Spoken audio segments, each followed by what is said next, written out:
की देवी मां सरस्वती को नमन। मंच पर विराजमान समस्त मोतियों से महंगे मंचाधीन अतिथिगण, हमारे गर्व और गौरव भारतीय सेना के अधिकारी और सैनिक, गांव से पधारे समस्त सम्मानीय प्रबुद्ध नागरिकगण और इस विद्यालय के समस्त स्टाफगण और प्यारे बच्चों। हालांकि कार्यक्रम बहुत लंबा हो चला है तो भाषण में आप ज्यादा इंटरेस्टेड तो नहीं होंगे, लेकिन मैं संक्षेप में अपनी बात कहूंगा। और सबसे पहले सर्वप्रथम तो मैं समस्त विद्यालय परिवार को हार्दिक बधाई देना चाहता हूं, क्योंकि किसी सरकारी विद्यालय में इस तरह का कार्यक्रम मैंने पहली बार देखा। जो सांस्कृतिक कौशल इस विद्यालय में देखने को मिला, ये वास्तव में अन्य विद्यालय के शिक्षकों और जो ग्रामीण जन है उनको सीखने को मिलेगा कि किस तरह से बच्चे का सर्वांगीण विकास बच्चे का होता है। जैसे शैक्षिक, शारीरिक और सांस्कृतिक तीनों विकास किसी विद्यालय में हो तो बच्चे का सर्वांगीण विकास माना जाएगा। शैक्षिक विकास मैंने खुद देखा है। मैं 2 साल पहले भी यहाँ कुछ दिन कक्षा लेने आया था। उसके बाद इस वर्ष जब मेरे RS प्री की परीक्षा थी तब मैं गुरुजी के मार्गदर्शन में कुछ दिन यहाँ रहा था, तब भी मैंने कक्षाएं ली थी। इस स्कूल का जो अनुशासन मैंने देखा है, वास्तव में जैसलमेर जिले के अनुशासन के मामले में सबसे बेहतरीन स्कूल है। इस बात का आपको गर्व करना चाहिए। और दूसरा, जो शारीरिक विकास की बात करें तो आप कर्नल साहब ने भी ग्राउंड के लिए घोषणा करी है। ग्राउंड यहाँ बन रहे हैं तो शारीरिक विकास होगा, और सांस्कृतिक विकास आप सबने यहाँ देखा है। और किसी भी विद्यालय के विकास के लिए सबसे महत्वपूर्ण जो चीज है वो शिक्षक होते हैं। अभिभावक जो ग्रामीण इलाकों में है वो ज्यादा पढ़े लिखे नहीं है तो वो ज्यादा ध्यान दे नहीं पाते हैं। शहरी इलाकों में वो अपनी जॉब में इतने व्यस्त रहते हैं तो फिर भी उन्हें समय नहीं मिलता है। तो बच्चे का जो पूरा विकास है वो निर्भर करता है शिक्षकों पर। और शिक्षक बच्चे के जीवन में कितने महत्वपूर्ण होते हैं, एक मैं उदाहरण से समझाऊंगा कि जब सिकंदर का आक्रमण, हमारे शिक्षक चाणक्य ने समस्त राजाओं के सामने गुहार लगाई कि देश लूटने वाला है, आप सब एक हो जाइए और इसके सामने लड़िए। जब कहीं से मदद नहीं मिली तो वो सबसे बड़े दरवाजे पर गया, नंद के दरवाजे पर, जो वहां सभा चल रही थी, राजा का एंटरटेनमेंट चल रहा था। तो एक सामान्य शिक्षक को तो कौन महत्व दे, तो राजा ने उन्हें वहां से भगा दिया। चाणक्य ने हार नहीं मानी बल्कि संकल्प लिया और सड़क किनारे बैठे एक सामान्य युवक चंद्रगुप्त को भारत का सम्राट बना दिया। यह शक्ति होती है एक शिक्षक की।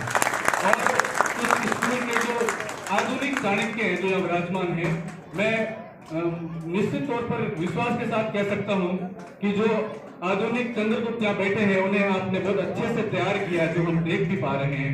और शिक्षक का एक विद्यार्थी के जीवन में क्या महत्व है, ये मेरे खुद के जीवन में भी है। जब मैं 10th क्लास पास की तो मेरे सामने एक समस्या थी कि मैं आगे की पढ़ाई कैसे करूंगा। तो जैसे तैसे घर वालों ने एडमिशन तो दिलाया प्राइवेट स्कूल में, लेकिन एक दिन एक हमारे जो गुरुजी थे उन्होंने खुद ही जो नवोदय विद्यालय जो अपने जिले का सर्वश्रेष्ठ विद्यालय है उसका फॉर्म खुद ही भरा। मुझे पता भी नहीं था, मेरे घर वालों को भी नहीं पता। उन्होंने फॉर्म भी भर दिया। उसके बाद मेरिट लिस्ट में मेरा चयन भी हो गया। चयन पश्चात मुझे पता चला कि मेरा चयन हो गया है। और उस मोमेंट के बाद मेरे जीवन में परिवर्तन हुआ और मेरा इस स्तर का मार्गदर्शन रहने वाले और इस जो वास्तव में सच्चे आदर्श शिक्षक के जो मेरे सामने मूर्ति आदरणीय जीवनदान जी में मौजूद है, मैं आपका तहे दिल से आभारी हूँ कि आप जैसे शिक्षक का मार्गदर्शन मुझे मिला है। दूसरा, जो सामने विराजमान बच्चे हैं, मैं आपसे कहना चाहूंगा, जो मैंने नोटिस किया है कि सरकारी स्कूल के और गाँव के बच्चों के सामने समस्या ये है, अभी आपने 12th करी है, बहुत आसानी से करी है और घर पे रह के आराम से पढ़ाई कर पा रहे हैं, लेकिन आपका संघर्ष अब 12वीं खत्म हो रही है और वास्तविक संघर्ष अब शुरू हो रहा है। जब आप कंपटीशन के जमाने में घुसोगे और जो कंपटीशन इस देश में देखोगे, जो बेरोजगारी है, रोजगार के लिए कितना संघर्ष करना पड़ता है, तो वास्तविक संघर्ष में जब आप घुसोगे तो हमारे ग्रामीण जो बच्चे हैं उनमें और सरकारी बच्चों में, विद्यालय के बच्चों में एक समस्या होती है कि हम डर जाते हैं, हमारे अंदर आत्मविश्वास की कमी होती है कि जो सामने एयरफोर्स, नेवी और अच्छे अच्छे कॉन्वेंट स्कूल के बच्चे हैं उनसे हम कम्पीट कैसे कर पाएंगे। तो आपके सामने सबसे बढ़िया उदाहरण है डॉक्टर APJ अब्दुल कलाम। उनका जीवन अखबार बेचने से शुरू हुआ वो आपकी तरह उन्हें घर पे रिवीजन करने का मौका नहीं मिलता था।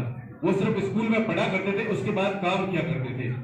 जब एक बड़े होकर जब उनका एक कॉन्फिडेंस लेवल, उनका अंदर एक आत्मविश्वास था कि मैं कुछ करूंगा और पक्का करूंगा, तो एनडीए का एग्जाम देने चले गए और उनको लग रहा था कि मैं सेना में भर्ती हो जाऊंगा। तो अपनी बहन को उन्होंने बहुत कॉन्फिडेंस के साथ बोला, आत्मविश्वास के साथ बोला कि आप मेरे को पैसे देते जाने के लिए किराए के, तो आप मेरे आपके गहने मुझे दे दो, और मैं आत्मविश्वास के साथ कहता हूं कि मेरा जॉब लग जाएगा, मैं पक्का सेलेक्ट होऊंगा। उसके बाद जब मेरी सैलरी मिलेगी तब मैं गहने छुड़ाकर आपको वापस दे दूंगा। अब्दुल कलाम जी ने एग्जाम भी दिया, सिलेक्शन भी नहीं हुआ, और वापस आने के लिए उनके पास पैसे तक नहीं थे। तब वो सुसाइड करने चट्टान पर चढ़ गए थे। तब एक संत ने कहा था कि जीवन में संघर्ष तो आता ही है, और कुछ पाने के लिए कुछ तो खोना ही पड़ता है, लेकिन जब यहाँ सफलता आपको नहीं मिली है, इसका मतलब ईश्वर ने तुम्हारे लिए बहुत बड़ी सफलता सोच रखी है। और अब्दुल कलाम उसके बाद देश के मिसाइल मैन बने, और जो योगदान उनका इस देश के प्रति है वो किसी का नहीं, हमारे दिलों में बसते हैं। डॉक्टर एपीजे अब्दुल कलाम वो भारत के असली रत्न हैं। तो यहाँ आपके लिए मैं ये संदेश देना चाहूंगा कि कम मेहनत और छोटी सफलता की बजाय अधिक संघर्ष और बड़ी सफलता चूज कीजिए, हमेशा सफल होगे। और अंतिम 4 लाइनों के साथ अपना वक्तव्य खत्म करता हूं कि वो पथ ही क्या, पथिक कुशलता क्या, जिस पथ पर बिखरे सूर्य न हो, वो नाव ही क्या, नाविक की धैर्य परीक्षा क्या, अगर धारा एक प्रतिकूल न हो। जय हिंद, जय भारत।